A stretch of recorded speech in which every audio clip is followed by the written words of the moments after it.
Hi, this is Greg from Greg's Bass Shed. Welcome to the lesson. In the last lesson, slap part 1, we looked at how to use the thumb in the slap technique. In this lesson, I'm going to show you how to do the pop as well. Popping gives the slap technique that real funky sound. Make sure you watch the video lesson all the way to the end, because in the last exercise, we will be putting the pop and the slap together, giving you the whole basic technique. You can get the PDF of this lesson with all the 5 exercises along with tab by clicking the link in the description below this video. If you haven't already, remember to subscribe to Greg's Bass Shed here on YouTube as well.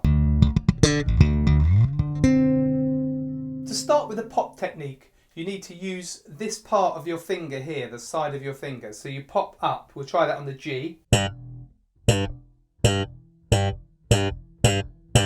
So you try that on a G now. It's most common to use your first finger for your popping technique. Some people use the first and second finger, alternate between them for different advanced techniques, or they just use their second finger. But I would try with your first finger and see how you get on. Try to keep your thumb in the slap position when you're popping as well, so you keep this kind of shape here. And if you remember from part 1, your hand does a sort of circular motion when you slap. So the pop is part of that circular motion. Sort of like this. So remember that you are rotating from the wrist as well. And keep a relaxed hand, rotate from the wrist. Don't just slap down like that. So as well as popping with the right hand, you can mute the strings with your left hand to get a more percussive sound. So open and muted. So you can mute lightly or more heavily to get that really percussive sound, so depending on the sound that you're after. Also, you can play these notes without the mute. You can play them long or short. So you can get more attack with that short note. So just try now playing the G's like you were doing before, and then try some muted. So just rest your left hand lightly anywhere on the bass. Make sure you're muting the strings. So open, muted. So you try that now. So now we're going to look at the 5 exercises that I've written out. And remember, you can get them in the PDF below in the description. These will really help you to get a great popping sound. So we'll look at the first exercise. Here we're trying to get a good pop using the G, but this time on the 5th fret of the D string instead of open G. We can use open strings or fretted notes with our pop, but often you're going to be in an octave pattern. So you'd use a fretted note in that situation. So we'll practice doing a fretted note 5th fret of the D string.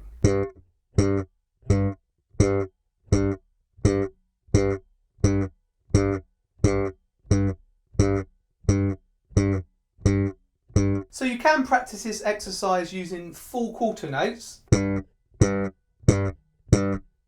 or you can try them really short as well. So longer, shorter. When you're doing these exercises, really work on getting a good tone, so make sure you listen to the note that you're producing, keep your hand relaxed and try and get even note lengths. Now if we move on to exercise 2. Now in this exercise we're going to alternate between getting a whole note and a muted note. So remember, for the muted notes we use our left hand and use your little finger around the region of the 5th fret. Now it doesn't really matter where you mute the note, it just depends on what bass line. Depends what bass line you're playing as to where you're muting. It really ties up to where you're slapping the bottom note really.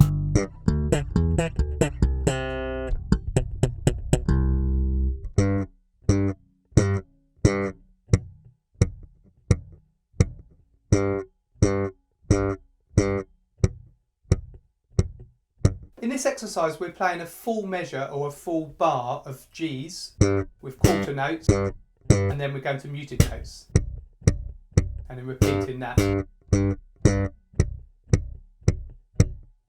So you try that exercise now. When you do it, make sure you can really hear the difference between a normal note and a muted note. Now in exercise 3 we're going to take exercise 2 and move it up to the 5th fret of the G string. So we've got a C here. So it's the same exercise,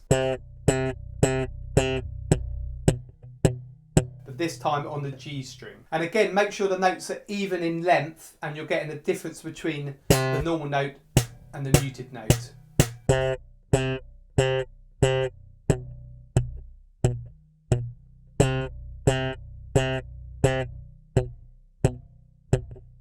Now for exercise 4, we're going to complicate things a little bit more. We're going to use a mixture of G's and C's, so 5th fret of the D string and 5th fret of the G string, and we're going to mix up the normal notes and the muted notes.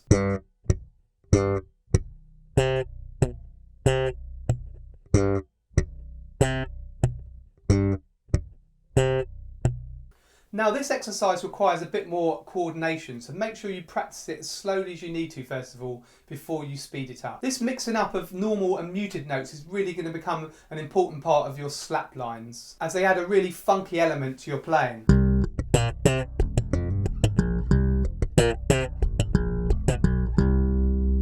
In the last exercise, number 5, we're going to combine our thumb slap and the pop. And we're going to use a classic octave pattern that you'll see a lot as you play a lot more slap lines.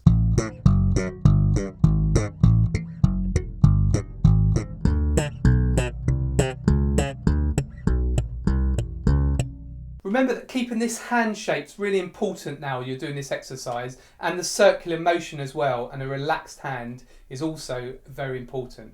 So it might take a bit of practice getting clean notes here, especially when you're playing, when you're popping on the D string. It'll take you a while to pick out that note.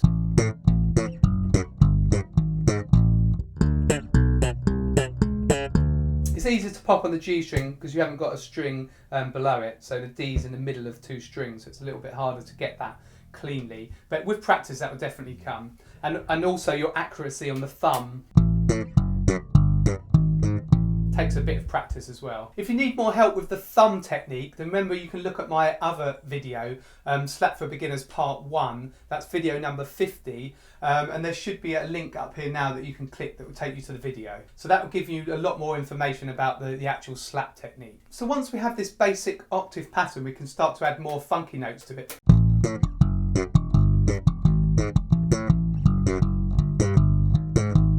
So there's loads of variations we can do with these octave patterns, and we can start playing the octave going upwards, and it's really great to incorporate these octaves into your bass lines. So look out for my next slap video.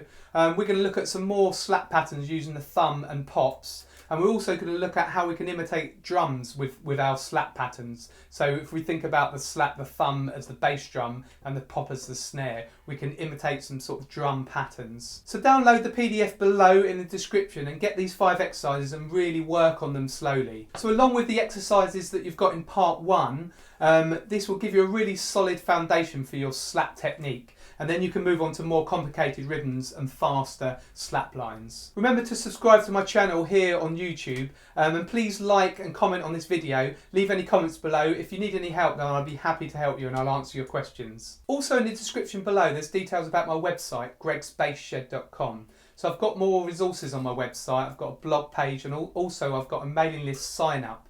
If you sign up to that, then I can keep you in the loop about all my new resources and videos. This is Greg from Greg's Bass Shed. I'll see you in the next lesson.